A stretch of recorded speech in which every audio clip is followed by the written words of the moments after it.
Merci beaucoup. C'est mon jour d'anniversaire. J'aimerais que vous puissiez d'abord chanter pour moi. J'aimerais que vous puissiez me souhaiter un joyeux anniversaire ce jour. Je suis né aujourd'hui, je suis bébé, malheureusement, un bébé qui va tenir une émission, un bébé qui va vous informer. Je suis là pour ça. Je suis votre humble serviteur Franco Osvaldo, que vous connaissez déjà très bien.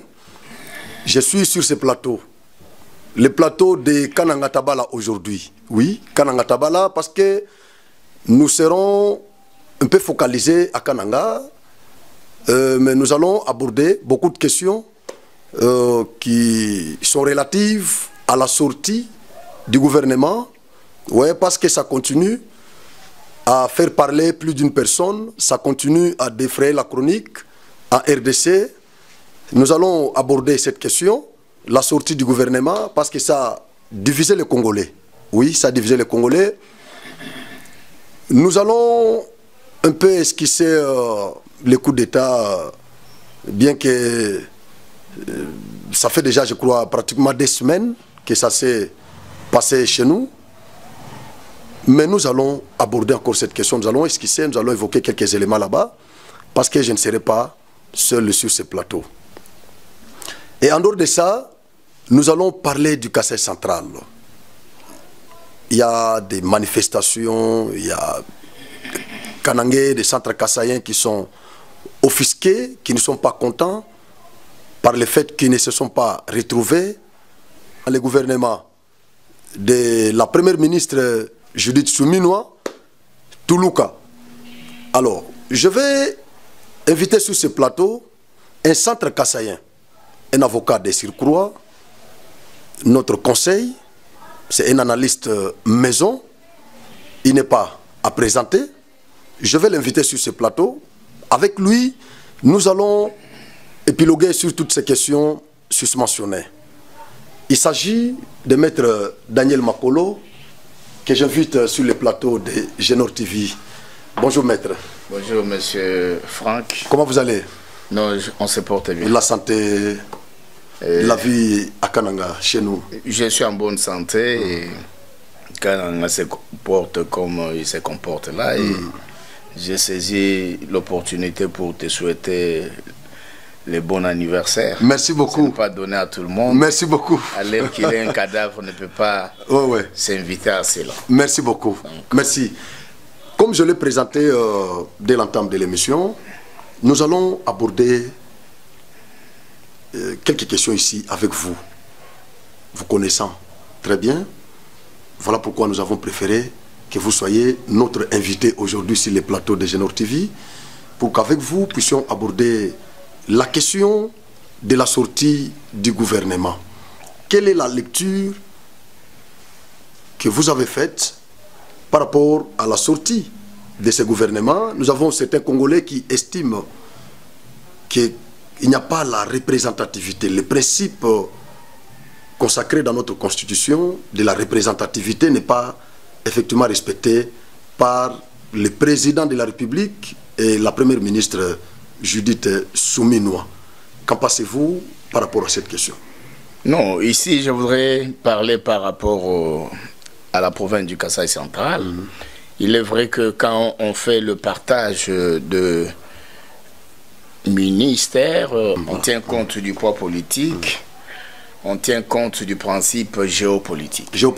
Et par rapport au poids politique, il y a autant de regroupements politiques ainsi que de partis politiques. Et la question de la géopolitique. Mais par rapport au poids politique, je crois VPM Jean-Pierre Bemba est là, il y a Vital Kamerhe, le président de l'Assemblée nationale, il y a, avec leur regroupement politique et parti, il y a le professeur Bahati qui est là, et nous, du Kasaï central, physiquement, nous n'avons pas été représentés par un poids lourd politique. Un poids lourd. Est-ce que vous en avez? Pourquoi? Parce que nous avons fait de l'UDPS notre parti naturel. Donc il faudrait qu'on puisse comprendre cette notion-là. Très bien. que pour le Kasaï central, l'UDPS, c'est son parti naturel. Et le Kasaï central n'a pas besoin de chercher un grand pour l'envoyer là-bas. Parce que quiconque de l'UDPS qui se retrouverait là-bas, qu'il soit le président de la République, qu'il soit Augustin Kabouya. Mais le président n'est pas de l'UDPS, il a postulé comme indépendant. Oui, ça c'est pendant les élections, mais il a une émanation. Ouais. Alors, comme nous avons fait de l'UDPS notre parti naturel, donc nous n'avons pas voulu que Kasaï central puisse connaître la représentation par rapport à un groupement politique ou un autre parti politique qu'est l'UDPS. Mais lorsque on fait le partage ministériel, il n'y a pas équilibre. Il n'y a pas équilibre parce que le Kasaï central n'a qu'un seul ministre, le ministre des Mines, qui a un problème d'intégration politique. C'est-à-dire qu'il n'est pas bien connu dans le milieu de centre kassaïen. Et je doute fort comment ceux-ci vont s'approcher de lui. Et lui aussi va s'approcher d'eux. Comment? Parce qu'ils ne se connaissent pas. Donc nous considérons que ce n'est pas un bénéfice. Un bénéfice par rapport à d'autres provinces. Également, on nous donne le vice-ministère. Qui est chapeauté par l'honorable Tchela Kamba. Excellence Tchela Kamba qui est là, ne peut pas statuer, ne peut pas prendre un arrêté. Donc, en d'autres termes, elle a les mains liées. Donc, elle ne peut pas décider en tant que telle. Donc, ça pose problème par rapport à la répartition ministérielle. C'est ainsi que nous disons que cela est arrivé, mais il y a lieu qu'on puisse aménager pour voir comment penser à ce Kasaï central qui est la fille aînée du Grand Kasaï. Les bassins de l'UDPS. Les bassins de l'opposition, les bassins de l'UDPS depuis 1990, lorsqu'il fallait que le fait Étienne Tshisekedi puisse asseoir son opposition, c'était Kananga qui le portait au chapeau parmi tant d'autres provinces, mais on disait que c'était le bassin de l'UDPS et le bassin de l'opposition. Et même les 18 ans de Joseph Kabila, il a cherché comment avoir Kananga, ça n'a pas été facile. Il a été rejeté parce que Kananga a fait de l'UDPS son parti naturel. Merci beaucoup. Maintenant, par rapport au poids politique, mais vous avez le professeur Tshilumbaï, Jean-Claude Tshilumbaï, au bureau de l'Assemblée nationale comme le premier vice-président. C'est déjà quelque chose. Par rapport au poids politique, nous sommes au niveau ministériel. Nous sommes au niveau ministériel. C'est au niveau ministériel. Au niveau ministériel, c'est que Kasaï central n'a pas un Bemba. Kasaï central n'a pas un Caméré, Kasaï central n'est pas un Mbahati. Et pourquoi je l'ai dit tantôt que le Kasaï central a fait de l'UDPS son parti naturel avec la conséquence que quiconque représenterait UDPS au niveau national devra aussi parler du Kasaï central. Maintenant que vous n'êtes pas représenté au niveau du gouvernement, est-ce que ça vous dérange?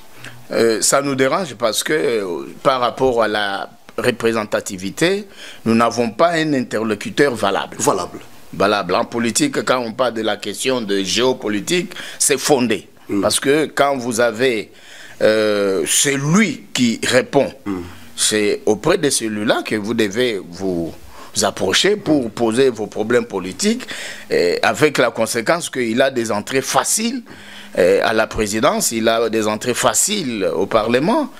Donc, c'est cette notion-là qu'il faut revoir par rapport au travail abattu par le Kasaï central. Je crois qu'il faut une récompense politique quelque part. Et s'il faut nommer le ministre, tenir compte de l'intégration politique. Est-ce que c'est lui qu'on veut élever et consommer par la population? Il peut s'intégrer, il peut entrer facilement. Ou c'est un inconnu. Parce que quand vous nous donnez un inconnu, le mandat peut être terminé et vous ne verrez pas cet inconnu venir ici à Kananga. C'est ça le problème. Donc on ne va pas accueillir son pouvoir ici à Kananga. Oui, parce qu'il est inconnu. Il est inconnu et ça pose problème. C'est ainsi qu'il y a des frustrations. Mais si on avait pris quelqu'un connu, comme qui, par exemple, selon Maître Daniel Makolo, vous avez beaucoup de poids lourds au Kasaï central susceptibles de représenter cette province au niveau du gouvernement du Kasaï central. Par ce temps qui court, on parlait en coulisses de DG Makadi. Si ce n'était pas DG Makadi, on pouvait prendre le professeur Bakandeja, qui autrefois était ministre de l'économie. N'est-ce pas que vous avez choisi DG Mwakadi parce qu'il est pasteur? Oui, il est pasteur, mais il fait un bon travail. Et puis, il est connu dans le milieu centre-kassaïen. Il a des entrées faciles. Alors, un homme comme celui-là prend les poids de toute la province. Il prend Demba, Dibaya, Luisa, Kazumba, Dimbelenge, plus la ville de Kananga. À part le DG Mwakadi, le révérend, que je salue en passant, à qui est-ce qu'on peut encore attribuer un autre ministère? Mais le professeur Bakandeja est valable. Ah, le professeur Bakandeja. Il a été ministre de l'économie dans le gouvernement Musée, Laurent Désiré Kabila, et vous avez vu ce qu'il avait donné en tant que tel. C'est parmi les cerveaux centre-kassaïens que nous avons. Et je regrette que quand on fait de la sélection, qu'on ne puisse pas tenir compte de têtes pareilles. Vous voyez, quand vous venez avec la politique des tables rases, ça ne paye pas. Il faut poser la question à Bakandeja, mais de votre temps, qu'est-ce que vous avez fait pour maîtriser l'économie? Donc, il y a des têtes qu'on pouvait prendre qui ont de l'intégration, qui sont connues par le centre. N'oubliez pas qu'il y a aussi les jeunes qui veulent intégrer la vie politique, qui dénoncent cette pratique-là, de reconduire toujours les vieux qui ont déjà travaillé, qui sont expérimentés, plusieurs femmes ministres dans ces pays, députés, sénateurs. Et c'est toujours eux qui sont là. Il y a les jeunes qui sont aussi offusqués. Bon, quand on est jeune, que l'on veut avoir le ministère, il faut s'affirmer en tant que tel. Mais l'expérience n'est pas à exclure. L'expérience n'est pas à exclure. Je parle par rapport à ceux-là qui ont déjà travaillé. Et qui ont cette expérience-là. De ces sujets américains qui étaient trouvés dans les groupes des assaillants qui ont tenté un coup d'État pas plus tard que les mois passés. Il y a quelques Congolais qui estiment que, là je vous pose comme un juriste et pratiquant, professionnel de droit, il y a quelques Congolais qui estiment que ces sujets américains étaient susceptibles d'être jugés ici en vertu du principe de la territorialité. Et les autres disent que l'Amérique n'a jamais accepté que ces sujets soient jugés en dehors de la justice américaine.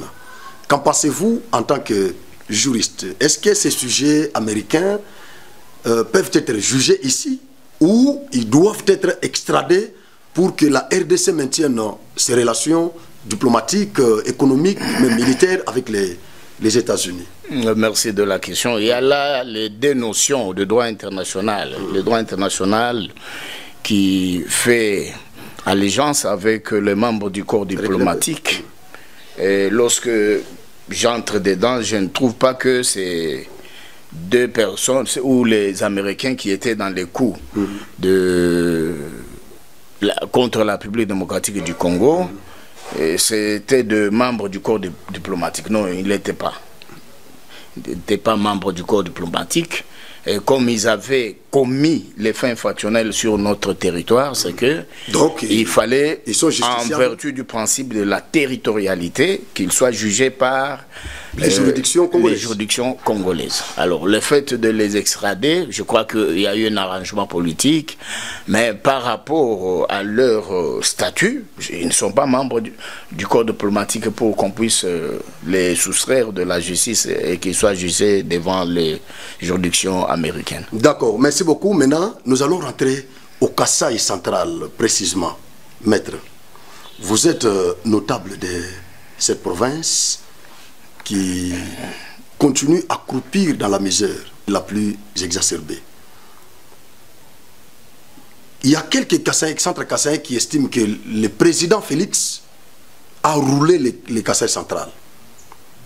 Dans le premier mandat, il nous avait assorti de beaucoup de promesses. Il y a eu pas mal de projets qui étaient initiés au Kasaï central, mais qui jusque-là continuent toujours à traîner comme ça, qui n'atteignent pas les bouts. Et il a entamé le deuxième mandat. Je crois, une année, dans quelques jours déjà, dans quelques mois, ça sera une année de ce deuxième mandat. Vous estimez que dans quelques années qui nous restent, Félix sera en mesure de concrétiser toutes ces promesses au Kassai central? Merci de la question. Ici, c'est une question de volonté politique. Ouais. Question de volonté politique. Parce que quand on parle du président de la République, du chef de l'État, ce n'est pas n'importe qui. Ouais. Il dit un mot et la chose arrive. Donc, le Kassai central qui les porte et qui continue à les porter n'a pas encore reculé. Donc, nous pensons que... Donc, vous continuez toujours à les soutenir? Parce que nous n'avons pas un autre. Quand nous allons dire non à Tshisekedi, qui est-ce que nous allons prendre? Même s'il ne faisait rien au Kassai central dans ses deuxièmes mandats, vous allez continuer toujours à soutenir l'UDPS? Non, je ne peux pas être un prophète du malheur pour le Kassai central, ouais. Mais ce que je demande au centre kassaïen, c'est de faire les lobbying au niveau provincial, des lobbying au niveau national. Vous savez, comme ça a été toujours votre vision. Oui, comme le Kassai central n'a pas un leader qui peut les représenter facilement. Et pourquoi vous n'en avez pas encore? C'est une petite question qui intervient, maître. Pourquoi vous n'avez pas un leader? C'est vous qui ne voulez pas vous fabriquer un leader? Ou c'est dû aux guerres politiques, tribal? C'est quoi concrètement? Non, je dis que le Kassai central... Un leader, vous ne pouvez pas prendre quelqu'un comme, par exemple, comme Lubaya, par exemple, comme Delis Sanga, par exemple... comme Kande Moupompa, comme Kapuku, il y en a beaucoup. Pourquoi vous ne pouvez pas fédérer vos forces, vos énergies, pour vous fabriquer un leader, comme c'est le cas à Bukavu, à Goma, Mbandaka, tout ça? Non, ici c'est une interpellation, c'est que qui est à la base. Nos leaders doivent faire allégeance avec le pouvoir. Ils doivent marcher avec le pouvoir. Là, dans ces cas-là, quand vous parlez de Claudel, à un moment, Claudel s'est rallié du côté Moïse Katumbi. Mais c'est la démocratie. La démocratie, mais ça trahit les centres kassaïens. Quand vous marchez avec le pouvoir, ça paye. Quand vous entrez en opposition, donc payez les pots cassés. Alors, il y a eu M. Delis Sanga qui a fait allégeance avec Moïse Katumbi. Ouais. Il y a eu Claudel André Lubaya. Ils ne se sont pas ralliés du côté du pouvoir et ça ne nous a pas payé. Donc nous pensons que les politiques centres kassaïens devront marcher avec le pouvoir pour qu'ils soient des véritables interlocuteurs. Il y avait Kabound aux côtés du président. Il y avait François Beya aux côtés du président. Il y en avait beaucoup dans le sillage du président.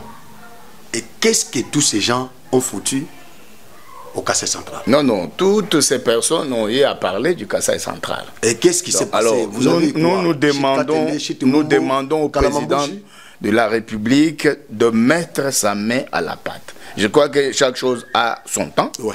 Peut-être que le premier mandat, ça a posé problème, mais cette fois-ci, qu'il puisse porter le problème du Kassai central à cœur. Parce qu'en tant que président de la République, s'il fait le suivi par rapport à tous les projets, je crois que personne ne pourra échapper à cela et nous allons concrétiser. Je crois que cette province est entrée dans des meurtrissures politiques parce que soutenant l'UDPS, soutenant l'opposition. Le moment est venu où il faut penser à la construction et en même temps la reconstruction de cette province qui est le Kassai central. Donc si le président de la République porte un regard particulier à ce qui s'est fait au Kassai central par rapport au projet Kalamambouji, par rapport la construction de la route Kananga Kalamambouji, le soir appeler un peu ceux qui sont sur terrain et savoir qu'est-ce qui se passe. Je crois là on dira que le président de la République accorde une attention soutenue et qu'il faut mettre tous les serrés possibles. Mais par rapport même à ce que nous avons fait comme cantique Chit Katende. Alors si ça se termine, ça sera un pari gagné dans son mandat. Parce que ça va prendre du temps. Ça va prendre du temps, mais c'est dans son mandat. Est-ce qu'en ayant 4 ans, il pourrait vraiment construire les Chit Katende? Mais c'est par rapport à ce que Katende donne. Katende, c'est industriel. Ça va attirer les investisseurs. Donc, quand on construit dans les grands investissements, Et il faut aussi avoir la patience. La patience. Mais dans tout ça, ce qui prime, c'est la volonté. La volonté. Parce qu'avec Joseph Kabila, Chute Katende est allé jusqu'à 70%. Donc vous préférez Joseph Kabila que Félix? Non, non, je ne dis pas que je le préfère. Parce que vous venez de dire qu'avec lui, c'était allé jusqu'à 75 ans. Oui. Et à 75%. Donc, mais avec Félix, maintenant, c'est à combien de pourcents? Avec Félix, nous lui demandons de ne pas faire table rase de Chute Katende, de commencer... Est-ce que ces 75%-là existent jusqu'aujourd'hui? Non, non. Avec cette histoire de Kamonian Sapou, tout a été incendié, tout a été brûlé. J'étais dans le procès Chute Katende lorsqu'on jugeait les policiers, c'est que les gens s'étaient donné le luxe d'incendier au motif que c'était l'histoire de Kabila. Donc c'était une bassesse qui s'était glissée dans cette histoire-là. Alors là où nous sommes, il y a lieu de faire une autopsie, une expertise, recommencer le travail parce que Katende paye, Katende prend le Grand Kassai, le Maniema en même temps. Donc avec l'industriel, ça tire et il suffit qu'on ait le courant et Kananga va changer. Il suffit qu'on ait le courant, Kananga va changer. Oui. Mais quant au Chute Mbombo? Chute Mbombo, ça peut être palliatif. En attendant que l'on puisse faire Katende, on peut faire Mbombo, parce que la politique c'est un monde du possible. Il ne faut pas dire que ce qui est arrivé est impossible. Ça demande la volonté politique. On peut d'abord commencer par Mbombo, parce que dans une province, il n'est pas dit qu'on doit avoir seulement un seul barrage. On peut avoir 2 ou 3, 4. Nous pouvons, à partir des 4, même vendre le courant ailleurs. Effectivement. Alors, c'est bénéfique pour que le président de la République puisse accorder une attention soutenue à ce qui se passe au Kassai central. Je dis tantôt qu'il a fait de l'UDPS son parti naturel. C'est ainsi que, en dehors de l'UDPS, vous parlez de notre parti, vous êtes lapidé. Depuis le temps de Mobutu jusqu'à présent. Si vous parlez de notre parti, on vous lapide au Kassai central. Actuellement... Nonobstant tout ce qui s'est passé, la paupérisation de la population centre-kassaïenne, vous continuez à estimer que si vous parlez de notre parti au Kassai central, vous serez lapidé? Bon, de toutes les façons, l'UDPS prime jusque-là. Jusque-là. L'UDPS prime. Au Kassai central. Le président Félix est porté. Et il ne faut pas que l'on puisse perdre cet espoir-là. Il faut garder le cap et voir qu'est-ce qu'on peut faire pour gagner davantage la confiance de Centre Kassaïen, qui sont les administratifs par essence et qui peut mieux aussi servir le président de la République, dans son administration.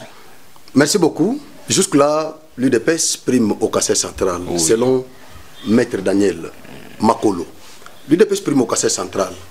Mais pourquoi à l'élection des gouverneurs, les candidats de l'UDPS avaient échoué au Kassai central? Il faut faire la distinction entre l'UDPS en tant que parti et les personnalités qui ont été présentées en tant que candidats. Alors, on peut être d'accord avec l'UDPS et être en désaccord avec le candidat qui est présenté. Et sur le plan démocratique, on dit non au candidat. Mais tout en gardant les cap pour l'UDPS. Je dis que c'est le parti naturel du Kassai central parce que jusque-là, il n'y a pas un autre parti qui... Donc vous en êtes aussi dedans? Tous, nous sommes dedans. Ça m'a fait plaisir. Ça m'a fait plaisir. Donc, selon Maître Daniel Makolo, tout le monde, même Delis Sanga aussi, est dedans. Non, non, il a ses aspirations. Moi, je parle en tant que centre kassaïen. En tant que centre kassaïen. Et c'est la beauté de la démocratie. La beauté de la démocratie. Il arrivait que Denis Sanga puisse prendre un autre chemin, donc ça n'engage que lui. Merci beaucoup. Alors, qu'est-ce qui freine l'installation du nouveau gouvernement ou nouveau régime à la province de Kassai central? Et pourtant, dans d'autres provinces, les gouverneurs ont été déjà confirmés par les ordonnances présidentielles. Mais pourquoi chez nous ici, cette ordonnance-là traînaille? Qu'est-ce qui s'est passé au juste? Là, je n'ai pas assez d'informations. Je ne connais pas qu'est-ce qui se passe au juste. Je crois que d'un moment à l'autre, comme le délai des recours déjà clôturé par rapport aux instances judiciaires, je crois que ce qui reste, c'est l'investiture. L'investiture. Il n'y aura pas d'autre choix que de prendre l'ordonnance d'investiture. On va investir d'un moment à l'autre. Par rapport aux rumeurs faisant mention à une certaine annulation de cette élection de gouverneur au Kassai central, qu'en pensez-vous? Mais on ne peut pas répondre à une rumeur. Moi, je suis juriste de formation et avocat de profession. Je ne peux pas répliquer à une rumeur. Moi, je réplique à un fait déjà qui s'est commis parce que les droits, c'est par rapport aux faits. Ça peut être sur base d'une fuite d'information. Je dis que par rapport au... Mais on va annuler par quel mécanisme? Parce mais que s'il arrivait... la Cour d'appel a déjà... Il n'y aura pas de mécanisme juridique. La Cour d'appel du Kassai central a déjà confirmé l'élection et le délai par rapport à l'appel, c'est déjà clos. Donc nous pensons que ce qui reste, c'est l'ordonnance d'investiture et on ne peut pas répliquer à la rumeur, parce que politiquement, même le président de la République sait que ce qui s'est passé, c'est qu'on a sanctionné les gouverneurs sortants, John Kabeya, pour prendre le gouverneur Moïse Kamboulou. Tous sont de l'UDPS.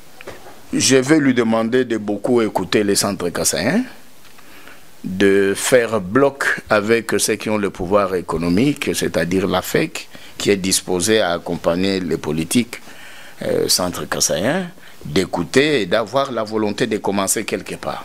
Parce que quand vous commencez, c'est alors que vous serez appuyé. Il faut avoir la vision par rapport à ce que l'on fait, avoir un programme et respecter ce programme. Je crois que le Kassai central est favorable au développement, mais c'est une question de volonté politique. De volonté politique. Qui freine, parce que quand on n'a pas de volonté politique, même s'il y aura des investisseurs qui viendront, vous allez toujours les bloquer. Même ceux qui vont entrer en caisse, vous n'allez pas commencer quelque part une route pour qu'on puisse vous appuyer à terminer. Donc la volonté politique, nous lui demandons ça. Et nous lui demandons également qu'il puisse... jeter un regard sur l'administration. L'administration avec les gouverneurs qui se sont succédés, vous écrivez, il n'y a pas de réponse. Donc c'était une administration bâclée. Alors lui devra faire en sorte que son administration puisse répondre réellement aux normes actuelles. Il faut moderniser l'administration. Quand vous écrivez, vous devez répondre. Et sur le plan économique, créer le lobbying, faire en sorte que Kalamambouji s'ouvre, avoir un dialogue avec les opérateurs économiques et faire le projet de développement et au besoin créer des services provinciaux conformément aux articles 222, 23, 24 de la Constitution. De la Constitution. Oui. Merci beaucoup. Mais par rapport à la formation du gouvernement au niveau provincial, quel conseil lui donneriez-vous? J'évite une matière importée, c'est-à-dire les gens qui ne connaissent pas Kananga, leurs femmes et les enfants sont ailleurs, et ils viennent avec ces gens-là qui n'ont aucun souci pour la province. Donc, je plaide pour les produits locaux.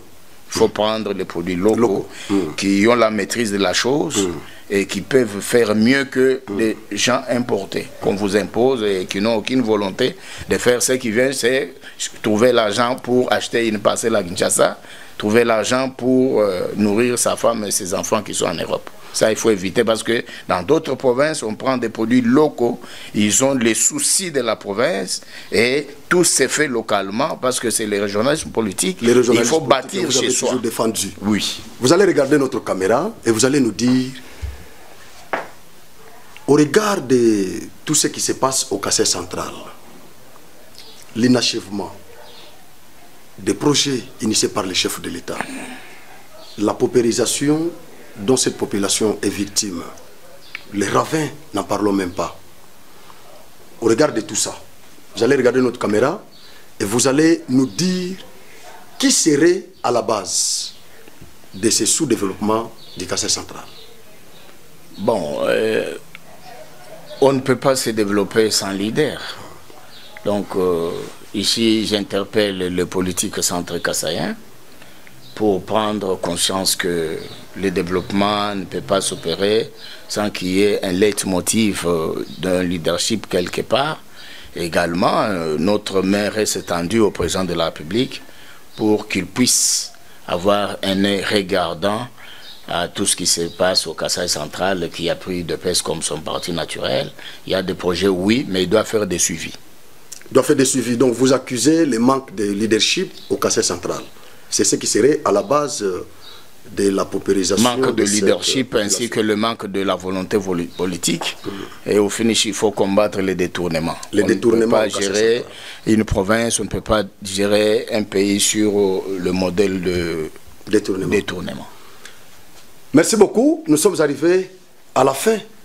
C'était avec Maître Daniel Makolo. C'est comme ça qu'il a toujours parlé. Il ne lit pas sa langue lorsqu'il s'agit de l'intérêt général. Nous disons merci à notre invité d'avoir répondu à notre invitation. C'est moi qui vous remercie, M. Franck. Merci beaucoup. Et en même temps, nous allons remercier encore notre caméraman, Stani, qui nous a accompagnés sur ce plateau. Merci également à Stani. Merci beaucoup. Notre technicien. Merci beaucoup. Merci. Voilà.